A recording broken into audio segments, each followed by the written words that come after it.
इतकं छान नॉलेज होतं महाराज, परंतु काळाच्या ओघामध्ये संकुचित वृत्तीमुळे ते ज्ञान काय झालं, लोप पावत गेले. बऱ्याच गोष्टी आज जमत नाहीत बघा. जुन्या काळामध्ये महिला मंडळी त्या करडीचा करड किचडा नावाचा पदार्थ तयार करायचा बघा. बरोबर आहे ना, करड खीर का, बरं करड खीर तर करड खीर. पण आज किती जणींना येते देव जाणे महाराज. असं आहे का, उद्या करा एकदा सगळ्यालाच खाऊ घालू. आम्ही शोधात आहेत त्याच्यात. असे कितीतरी पदार्थ आहेत महाराज, काळाच्या ओघामध्ये नष्ट झाले. काळाच्या ओघात येणाऱ्या काळामध्ये ती बुडदाची वडी पण जिवंत राहते का नाही देव जाणे महाराज.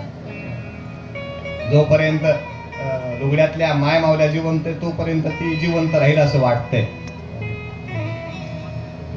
कितीतरी महाराज या सामान्य गोष्टीतलं बोलतोय मी तुम्हाला, परंतु सामान्यापासून असामान्य क्षेत्रामधलं ज्ञान सुद्धा महाराज फक्त न दिल्यामुळेच नष्ट झालं ना. म्हणजे आपल्याला येतं ते आपण दिलं पाहिजे. नाहीतर विंचू चढवायचा मंत्र येतो म्हणून त्याचे शिष्य तयार करतात. जे जे आपण असे ठावे ते ते इतरा देत जावे.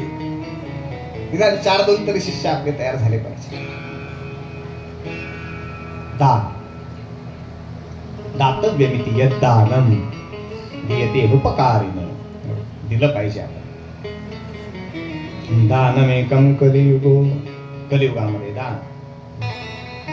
तुकोबांनी सुद्धा सांगितलंय आपल्याला, भरपूर पैसे कमवा, पैसे भरपूर कमवा.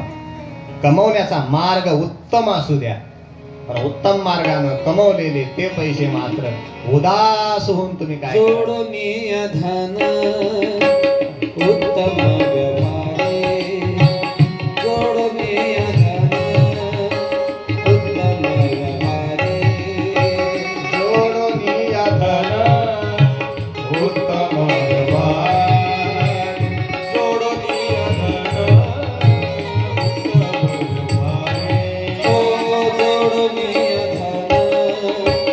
उत्तम व्यवहारे,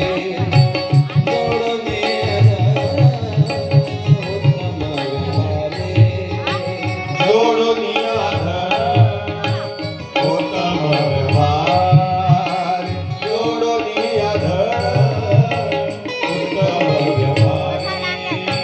उदास विचारे उदास विचारे वेच करी, उत्तम चिगती तोय पावे, उत्तम चिगती तोय पावे. हरि उदास विचारे वेच करी, उदास विचारे वेच करी, उत्तम चिगती होय पावे, उत्तम चिगती होय पावे.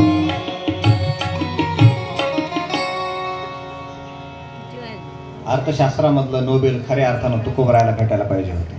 पण अर्थशास्त्रात नोबेल ज्या ज्या अर्थतज्ञांना दिलं जातं त्या त्या सर्व अर्थतज्ञांनी पैसा कसा कमवावा एवढंच सांगितलंय.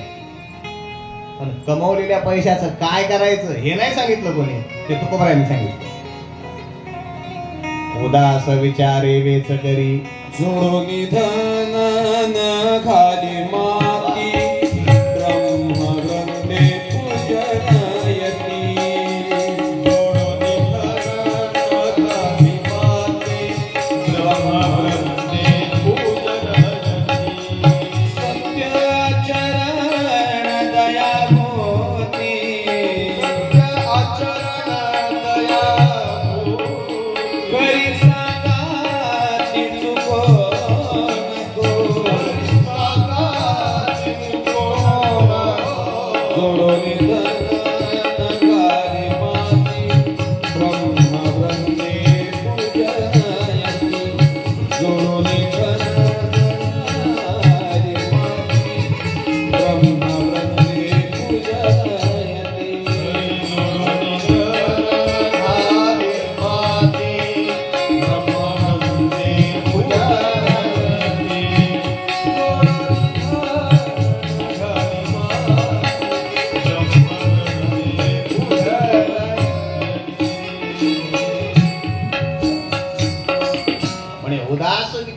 वेच करी.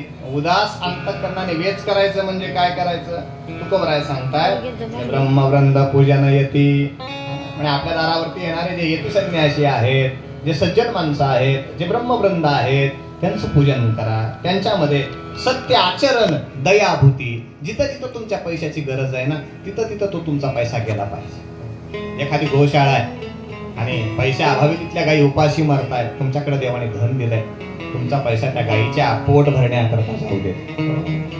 एखादं अनाथ विद्यालय आहे, मुलं उपाशी मरतायत, पण तुमच्या पैशानं त्या मुलांच्या पोटामध्ये 4 घास जाणार असतील, तुमचा पैसा तिथं जाऊ द्या. जिथं गरज आहे त्या ठिकाणी आपला पैसा गेला पाहिजे. पैसा जोडून ठेवणं. आणि लक्षात ठेवा, जितका तुम्ही देवानं दिलेला पैसा देव कार्यामध्ये खर्च कराल का, त्याच्यात 10 पट पैसा रिटर्न तुमच्याकडे गिफ्ट म्हणून वापस येईल. रिटर्न म्हणून गिफ्ट वापस येईल. कारण देवाचा नियम आहे महाराज, देव कधीच कोणाचं काही ठेवून घेत नाही बघा, कोणाचंच काही ठेवून घेत नाही. या मंडपामध्ये पायाला टोचणारा खडा जरी तुम्ही उचलून टाकला ना, देव तुमचा जन्माचा ऋणी राहील. देव लक्षात ठेवेल, या भक्ताने माझ्या मंडपातला खडा उचलून टाकलाय, देव त्याच्या जीवनातले दुःखाचे डोंगर दूर करतो. स्वल्पमप्यस्य धर्मस्य त्रायतो भयतो भयात. छोट्यातलं छोटं काम सुद्धा देव विसरत नाही. विसरणं माणसाचा स्वभाव आहे, न विसरणं देवाचा स्वभाव आहे. म्हणजे धन आहे, उदास विचारे वेच करी. उदास होऊन आपण खर्च केलं पाहिजे. आणि जास्त सासवायच्या भानगडीत पडायचं नाही बघा. तुम्ही जर सासवत बसलात ना, न बोलवता भांडण तुमच्या घरी येणार हे नक्की. साचवोनी मरे धन, लावी पोराशी भांडण, नाही नारायण तुका म्हणे स्मरला. धन साचवलं, भांडण होणार म्हणजे होणार, 100% लिहून घ्या. आणि समजा भांडण नाहीच झालं तर महाराज त्या धनाच्या पाठीमागे 1 नाही 2 नाही 5 जण लागतील. धन काय सामान्य वाटतं तुम्हाला? साधू संतांनी धनाचा तिटकारा का केला? त्याचं कारण आहे हे धन महाराज अर्थ अनर्थाकडे घेऊन जातो, म्हणून तिटकारा केला. 5 जण या धनाच्या मागे लागले बघा. दायाद चोर राजागी, अधर्मे रोग संचरे अंगी, हे 5 जण विभागी, द्रव्य नाशा लागी योजिले. म्हणे द्रव्य संपवण्याकरता, धन संपवण्याकरता महाराज 5 जण मागे लागले. दायाद, दायाद म्हणजे भाऊ भाऊ की तुमच्या धनाच्या मागे लागले. चोर, समजा भाऊ भाऊ की तुमचं धन नाही नेलं, चोर येतील चोरी करून घेऊन जातील. समजा चोरानं चोरी नाही केली, तिसऱ्यांदा राजा तुमच्या मागे येडी लावल. राजा तुमच्या मागे येडी लावल. इन्कम टॅक्स लागेल तुमच्या मागे, राजा त्या पाठीमागे ते धन घेऊन जाईल. समजा राजाने धन नाही नेलं, आग लागेल, आगीमध्ये धन नष्ट होईल. समजा आगही नाही लागली, एखादा रोग होईल आणि त्या रोगामध्ये सगळा पैसा खर्च होईल. आणि मोठाले रोग सुद्धा महाराज सामान्याकडे जात नाही, तो ते सुद्धा व्यवस्था बघूनच जातात. जिथं आपली व्यवस्था होईल त्या ठिकाणी जातात. तुमची व्यवस्था तर झाली पाहिजे ना. पण हे जे धन आहे, उदास विचारे वेच. अर्थानाम अर्जने क्लेशस, तथैव परिपालने, नाशे दुःखम व्यये दुःखम, धिगत क्लेशार्थकारिणा. पैसा कमवताना त्रास आहे, सांभाळताना त्रास आहे, नष्ट झाला त्रास आहे, म्हणून धिगतान क्लेशकारिणा. पंचदशिकार सांगतात, म्हणून आम्ही त्याचा धिक्कार करतो. दान नावाच्या पायावरती कलीमध्ये धर्म उभा आहे. अयोध्येला 394 वर्षानंतर मंदिर उभा झालं. कशावर उभा झालं? तुम्ही आम्ही दिलेल्या दानावरती उभा झाला. महाराज इतर सगळ्या कामाकरता अनुदान आहे, धर्म कार्याकरता फक्त दान आहे, आणि तेही कष्टाचं दान आहे.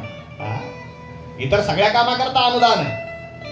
आता इथं सप्ताह आहे म्हणून सरकार काही योजना देणार आहे थोडीच आपल्याला. मोपाता लाडक्या बहिणी इथे पण 500 थोडेच देणार आहेत नाही ना महाराज. पण महाराज ते फुकटच आहे बरं. तुम्ही त्या योजनेत नसताल पण असू दे.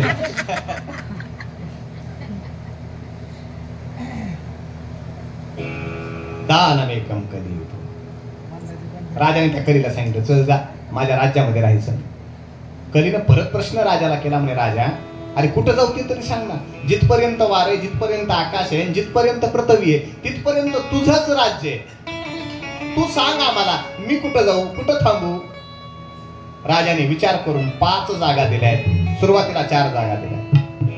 द्योतं पानं स्त्रियं सूना यत्रा धर्मश्चतुर्विधः. पहिली जागा दिली द्यूत. द्यूत म्हणजे सट्टा. जिथं तिथं सट्टा आणि तिथं तिथं कली राहतो महाराज, खोटेपणाच्या रूपाने. पानम दारू, मदाच्या रूपानं कली त्या ठिकाणी राहतो. स्त्रिय वेश्यालय, आसक्तीच्या रूपानं कली त्या ठिकाणी राहतो.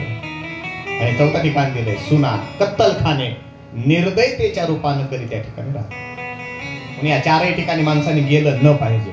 द्यूतं पानं स्त्रियं सुना. जिथं सट्टा खेळला जातो तिथं माणसाने जाऊ नये. जिथं दारू विकल्या जाते, पिल्या जाते, तिथं जाऊ नये. वेश्यालय, कत्तलखाने जिथं आहे तिथं माणसाने जाऊ नये. का? मूर्तिमंत कली त्या ठिकाणी राहतो. त्या कलीनं पुन्हा प्रार्थना केली, म्हणे महाराज तुम्ही सगळे माझे अवगुण बघितले आणि अवगुण बघून सगळ्या जागा सुद्धा मला तुम्ही तशाच दिल्या.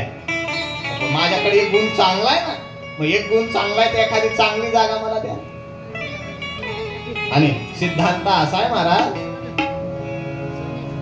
की माळेगावच्या जत्रेमध्ये घोडे खरेदी करण्याकरता लोक जातात बघा, घोडे.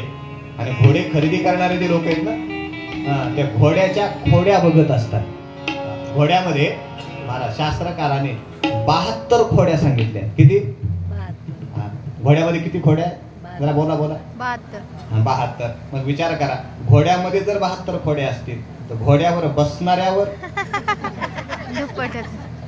जे बसलेत, ज्यांनी बसवलेत त्यांनी विचार करा. घोड्यावर जे बसतात महाराज त्यांच्यात किती खोड्या असतील? 72 खोड्या घोड्यामध्ये.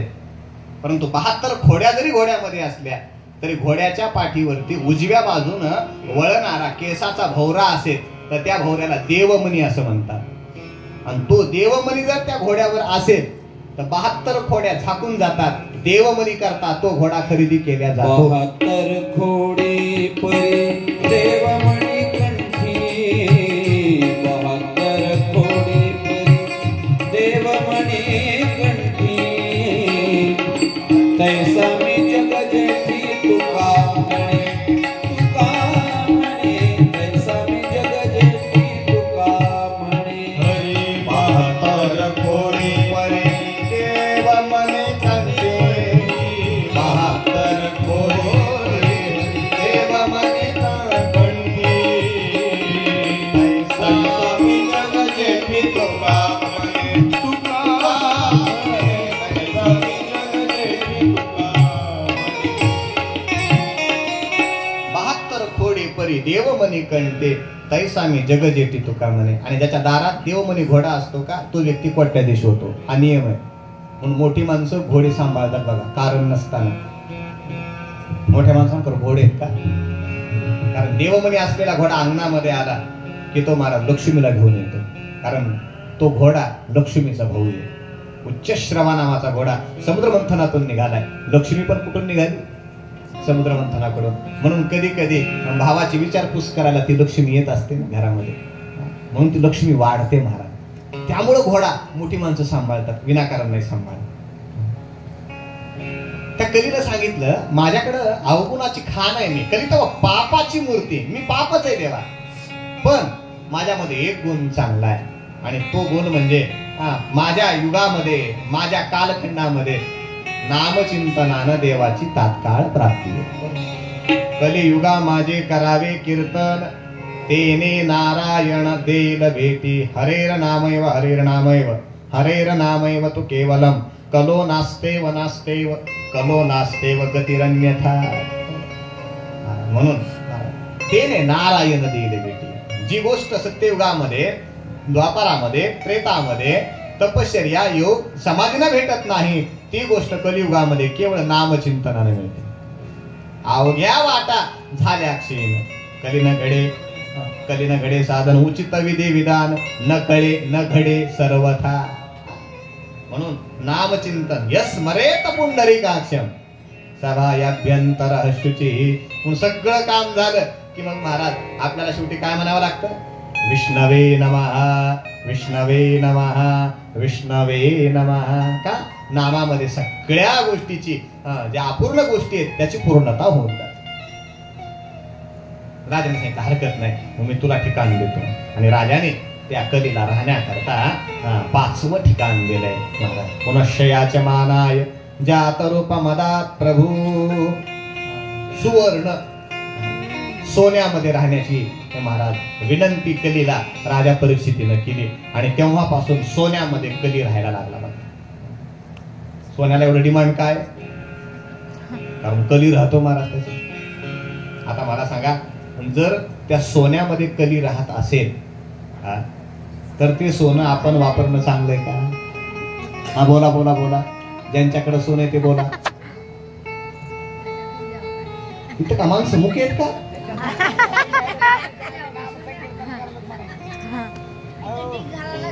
ज्या सोन्यामध्ये आपल्या हुंकर आजी कुठं गेल्या? गोप गोप.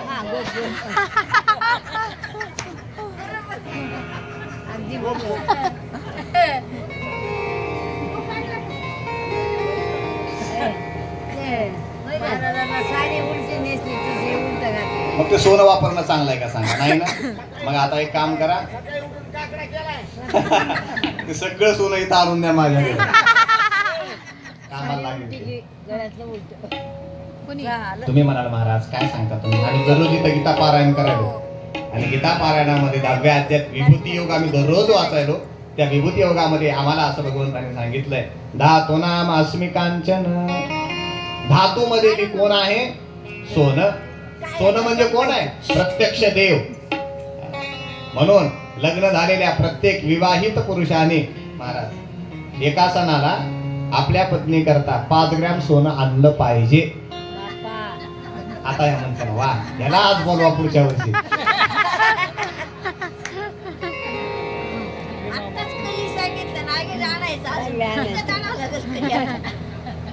5 ग्रॅम आणलं पाहिजे.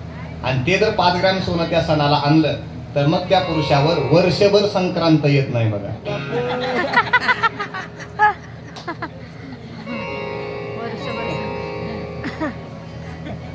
लक्ष्मी पूजन आहे शेवटी. सुवर्ण भगवंताची विभूती आहे.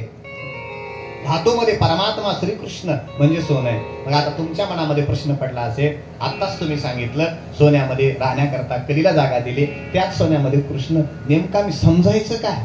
नेमकं समजायचं काय? सोनं तेच आहे, फक्त तुम्ही कमवता कोणत्या मार्गाने त्यावर ठरणार आहे. त्यात कली राहणार का कृष्ण राहणार? तुम्ही जर पापाने, अन्यायाने, व्याभिचाराने, लांडी लबाडी करून तळतळाटीनं सोनं कमवलेलं असेल तर त्यात कलियुग राहील. पण तेच सोनं जर कष्टाचं, प्रामाणिकपणाचं आणि नीतिमूल्याचं असेल, उत्तम व्यवहाराचं असेल तर त्या सोन्यामध्ये परमात्मा श्रीकृष्ण राहील. तुम्ही ओळखायचं कसं? याच्यामध्ये कृष्ण आहे का कली आहे? आपल्याकडे धन आल्यानंतर त्या धनाने जर आपल्याला निवांत झोप लागत असेल, समजायचं कृष्ण त्या धनामध्ये आहे. आणि आलेल्या धनाने आपली आहे ती झोप उडून जात असेल, समजून जायचं त्या धनामध्ये कली आहे. आणि झोप उडालेली धन आणि त्या धनाने निर्माण झालेल्या कितीतरी वास्तू सध्या ओस पडल्यात बघा. कितीतरी बंगले, त्या बंगल्यामध्ये आता माणसं राहत नाही. त्या बंगल्यामध्ये कुत्रे, डुकर, गाढव यांचा निवास आहे. बांधलं होतं माणसांना राहण्याकरता, पण आता राहताय डुकर, गाढव का? बहुतेक ते कलीच्या धनाने बांधलेलं घर असावं. राजाने कलीला जागा दिली. कलीने स्वीकार केला. राजा घरी निघून गेला. एके दिवशी राजाच्या मनामध्ये विचार आला की चला आपलं वैभव किती आपण पाहावं. सेवकांना आज्ञा केली. कोशागार पाहण्याकरता राजा गेला. कोशागार पाहता पाहता पाहता पाहता एका खोलीवरती सूचना लिहिलेली होती, खोली उघडू नका. आणि मानसशास्त्राचा नियम असा आहे महाराज, जी गोष्ट करू नका असं सांगितलं जातं का माणसं ती गोष्ट हटकून करतात. बघा ना तुम्ही महाराज, बस स्टँडला लिहिलेलं असतं भिंतीवर थुंकू नका, कचरा टाकू नका. जिथं नका लिहिले तिथंच सगळा बारदाना आणून टाकलेला असतो. एका मंगल कार्यालयामध्ये प्रवेश करताना वाक्य लिहिलं होतं, वरती पाहू नका. येणारा प्रत्येक माणूस वाक्य वाचायचा, वर जाऊन पाहायचा, वर लिहिलेलं होतं वाचून सुद्धा गाढवपणा केलाच का?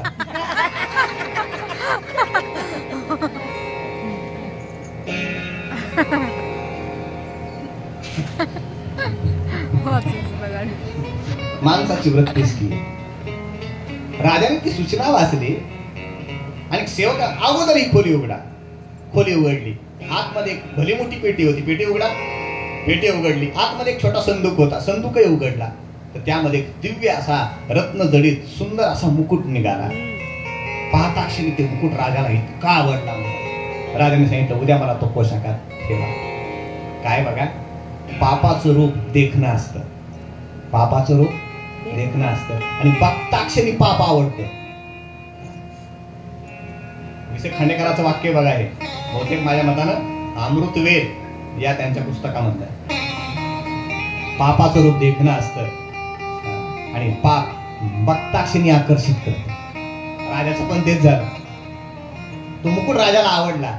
राजाने मुकुट घालण्याकरता सेवकांना सांगितला. दुसरा दिवस उघडला, स्नान झालं, नित्यकर्म आटोपलं. राजाने तो मुकुट आपल्या डोक्यावरती चढवला आणि त्या क्षणी राजाच्या मनामध्ये विचार आला की चला आपण आता शिकार करण्याकरता जावं. राजा शिकारी करता निघाला. एक हरिण दिसलं. राजा पाठलाग करू लागला. पाठलाग करता करता करता करता ते हरिण इतकं चपळ होतं, हरिण निघून गेलं. पण या सगळ्या धावपळीमध्ये राजाची दमछाक झाली आणि राजाला प्रचंड तहान लागली. राजा पाण्याचा शोध घेऊ लागला. पाणी कुठे मिळेल का आणि शोध घेता घेता घेता घेता राजा महात्मा शमिकांच्या आश्रमामध्ये आला. महात्मा शमिक झाडाखाली, दिव्य वटवृक्षाखाली समाधी अवस्थेमध्ये प्रभुचिंतनामध्ये निमग्न होते. राजा जवळ गेला, आवाज दिला, महात्मन, मी या देशाचा चक्रवर्ती सम्राट राजा परीक्षिती तुम्हाला विनंती करतोय, मला तहान लागली, पिण्याकरता पाणी द्या. पण महात्मा समाधीत आहे आणि समाधी अवस्था अशी आहे, बाह्य जगताचा विसर ज्या स्थितीमध्ये पडतो तिला समाधी म्हणतात. आणि राजा आवाज देतोय, महात्मन तहान लागली, पाणी द्या. पण महात्मा समाधीमध्ये. एकही शब्द महात्म्याच्या कानावर. राजाला वाईट वाटलं, एवढा मोठा मी राजा आणि साधा आम्हाला पाणी देत नाही. म्हणून राजाला क्रोध निर्माण झाला आणि त्या क्रोधात राजानं तिथं मरून पडलेला सर्प उचलला, महात्मा शमिकांच्या गळ्यामध्ये घातला. राजा तिथून तावानं निघून गेला. बुभुक्षितो किन्न करोति पापम. तहान भूक लागलेला व्यक्ती काय पाप करेल काही सांगता येत नाही. राजा निघून गेला. पण आश्रमातली छोटी छोटी मुलं, शमिकांचा मुलगा शृंगीकडे गेले आणि शृंगीला म्हणू लागले, शृंगी इथं काय जप करत बसला, बघ तिकडे आश्रमामध्ये तुझ्या बापाच्या गळ्यामध्ये कोणीतरी साप घातलाय. शमिकांनी कमंडलू मध्ये त्या शृंगीने कौशिकी नदीचं पाणी घेतलंय आणि कौशिकी नदीचं पाणी घेऊन तो शृंगी आश्रमामध्ये धावत आला. बघितलं बापाच्या गळ्यामध्ये साप, ज्या ऋषींच्या गळ्यामध्ये पुष्पमाला घालायला पाहिजे, ज्यांचा सन्मान करायला पाहिजे, त्यांचा अपमान. त्या शृंगीला इतका क्रोध निर्माण झाला, हातामध्ये पाणी घेतलं आणि इतिलंगित मर्यादम तक्षकम सप्तमे हनी दक्षस्मृती सत्लांगार चोदितो मे ततद्रुम. ज्या कोणी दुष्टाने हा अक्षम्य असा गुन्हा केलाय त्याला 7व्या दिवशी तक्षक नावाचा नाग दंश करेल आणि त्यातच त्याचा मृत्यू होईल. शाप दिला आणि तो शृंगी मोठमोठ्याने रडू लागला. शृंगीच्या रडण्याचा आवाज आला. शमिकांनी डोळे उघडले. गळ्यातला साप काढून टाकला. विचारलं, बाळा काय झालं रे, का रडतोयस? त्या शृंगीनं सारा वृत्तांत सांगितला. म्हणे, बाबा तुमच्या गळ्यामध्ये पुष्पहार घालायला पाहिजे, कोणीतरी मेलेला साप घातला, मी शाप दिलाय त्याला. आणि मी शाप दिला ही वार्ता जेव्हा कळाली, शमिकांनी शृंगीला महाराज खूप खडसावून सांगितलं, बाळा चुकलास तू. अरे ज्या मार्गामध्ये, ज्या रस्त्यामध्ये आपण आलोत ना, त्या मार्गामध्ये क्रोध करणं, चिडचिड करणं, राग करणं चुकीचं आहे. तुळशी कुळामध्ये आहेस, संयम ठेवायला पाहिजे होतास, चुकलास तू. त्या शमिकांनी शापाला शाप दिलाय. इथून पुढे कलियुगामध्ये कोणीही शाप देऊ शकणार नाही. कलियुगामध्ये फक्त आशीर्वाद सत्य होते, शाप नाही. म्हणून मराठीमध्ये मन पडली, कावळ्याच्या शापानं ढोर मरत. शमिकांनी शापाला शाप दिला. गौरव नावाचा शिष्य राजाकडे पाठवला. राजाला सांगितलं, राजन तुम्हाला शाप झालाय, 7 दिवस तुमची शिल्लक आहेत, काय कल्याण करायचं ते करून घ्या. ज्या क्षणी वार्ता कळाली, राजाने सर्व संग परित्याग केलाय. आपला पुत्र जन्मेजय याला राजगादी दिली आणि राजा गंगेच्या तटाकावरती आला. तुम्हाला शंका येईल, राजा एवढा त्यागी होता तर राजाकडनं हे पाप घडलं कसं? त्याचं कारण आहे, राजाने डोक्यावर घातलेला जो मुकुट आहे ना महाराज, तो मुकुट राजाचा नव्हता, तो मुकुट जरासंधाचा होता. आणि शास्त्रकार असं सांगतात की दुसऱ्याने महाराज दुसऱ्याच्या दोन गोष्टी आपण वापरायच्या नाही. म्हणजे कोणत्या कोणत्या? महाभारताच्या अनुशासन पर्वामध्ये पितामह भीष्म सांगतात, उपानंच वो वस्त्रंच धृतमन्येर्न न धारयेत. म्हणे ज्या माणसानं अति पाप केलंय का त्याच्या दोन गोष्टी आपण वापरायच्या नाही. एक, डोक्यावरची टोपी वापरायची नाही, आणि दुसरं, पायातली चप्पल वापरायची नाही. पायातली चप्पल वापरली दरिद्री पदरामध्ये पडते, आणि दुसऱ्याची टोपी आपण वापरली बुद्धिभ्रष्ट होते. बुद्धिभ्रष्ट होऊ नये म्हणून दुसऱ्याची टोपी वापरायची नाही, आणि दरिद्री येऊ नये म्हणून महाराज दुसऱ्याची चप्पल वापरायची नाही. त्या आमच्या गावामध्ये उखळीला एक लग्न आलं होतं, मोठं महिला मंडळीचं वराड होतं, आणि त्या लग्नामध्ये महाराज एक वराडीनं अशी हौशी होती, तिच्यासोबत एक बाई होती, तिच्यासोबत एक चवाळ होतं. चवाळ कळतं ना तुम्हाला? ते पोत्याचं शिवलेलं चवाळ मागतील, ती घडी मारून तिच्या बगलमध्येच ते चवाळ. ती बाई बसायच्या अगोदर तिनं महाराज ते चवाळ टाकायचं, मग त्या बाईनं बसायचं. ती बाई उठली की तिनं त्या चवाळ्याची घडी मारायची, आपल्या बगलमध्ये घालायची, तिच्या मागच. मी म्हणून आता मोठेपणा करता माणसं काय काय करतील देव जाणे बघा. मला आश्चर्य वाटलं त्या घटनेचं. ती चवाळ घेतलेली बाई होती, त्या बाईला मी प्रश्न केला, म्हणलं मावशी तुम्ही यांच्या नोकर आहेत का? म्हणजे नाही महाराज. ही बाई काही तुम्हाला पैसे देते का बसण्याकरता चवाळा टाकण्याबद्दल? काही तसंही नाही. मग चवाळा घेऊन हिच्या मागा काऊन तुम्ही लागला? तिनं सांगितलं म्हणे महाराज या बाईनं अंगावर घातलेली साडी का ती माझी, हिला बसायची अक्कल नाही, कुठेही बसती कुठेही उठती, साडी माझी खराब होती म्हणून चवाळ घेऊन मी मागे. आता मला सांगा, एका टोपीनं बुद्धिभ्रष्ट होते तर अख्ख्या साडीनं काय होत असेल बरं? सांभाळलं पाहिजे. काही शास्त्राच्या मर्यादा आपण स्वीकारल्या पाहिजेत ना. का? कारण डोंगरे महाराजांचं वाक्य महाराज, जिसने अति पाप किया हो, जो अति कामी हो, उसका स्पर्श मत करो, क्योंकि उसके स्पर्श से आपका मन दूषित हो सकता है. पापी माणसाच्या वस्तूने, पापी माणसाच्या स्पर्शाने आपल्या मनामध्ये सुद्धा विकार निर्माण होतात. खरं सांगू तुम्हाला, रामायणामध्ये रामावरती कैकेयी एवढं छान प्रेम कौशल्यानं सुद्धा केलं नाही. आनंद रामायणामध्ये कथा आहे, भावार्थ रामायणानं सुद्धा वर्णन केलंय. ज्या क्षणी कैकेयीच्या कानावर वार्ता आहे ना की राम राजा होणार आहे, त्या क्षणी त्या कैकेयीनं मोठा दान धर्म केला. ती त्रिवक्रा 3 ठिकाणी महाराज, त्रिवक्रा नाही, कुबडी असलेली मंथरा जेव्हा त्या कैकेयीकडे येते आणि कैकेयीला म्हणते, कैकेयी कळलं का काही तुला? बघ तुझ्या सौतीचं पोरग ते राम, तो राजा होणार आहे. राम राजा होणार आहे, मला आवडलं नाही बरं हे, आपला भरत राजा व्हायला पाहिजे. मंथरा म्हणतीये. जेव्हा मंथरेच्या मुखातले शब्द बाहेर पडले ना, तेव्हा कैकेयी मंथरेला म्हणते की मंथरे तुला काही अकलीचा भाग आहे? भरता होऊन या अधिक राम मज अत्यंतिक, राम प्रिय मज अत्यंतिक. भरतापेक्षाही मला प्रिय कोण असेल तर राम आहे.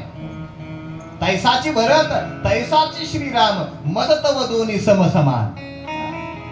जसा भरत आहे तसा माझा राम आहे, जसा राम आहे तसा माझा भरत आहे. आणि खरं सांगू तुला, भरतापेक्षा माझं प्रेम रामावर आहे. त्या आनंद रामायणात असं वर्णन केलंय, म्हणजे जेव्हा ह्या 3 राण्यांना बाळ झाले ना, तेव्हा कैकेयी एके दिवशी कौशल्येकडे गेले आणि कौशल्येला विनंती केली, म्हणजे असं कर कौशल्य, तुझं बाळ माझ्याकडे दे आणि माझं बाळ तुझ्या. आदला बदल की. आणि आपलं दूध त्या कैकेयीनं रामाला पाजलं, आपलं दूध रामाला पाजलं. रामावर इतका जीवापाड प्रेम करणारी ती कैकेयी, काही क्षणाच्या अगोदर जसा भरत तसा राम बनणारी कैकेयी, पण क्षणात तिच्या विचारामध्ये बदल पडला. का? फक्त दुष्ट असलेली मंथरा, त्या मंथरेच्या गोष्ट लक्षात आली, ही काय आता आपलं ऐकत नाही, म्हणून महाराज आवेशामध्ये त्या मंथरेने कैकेयीला आलिंगन दिलं.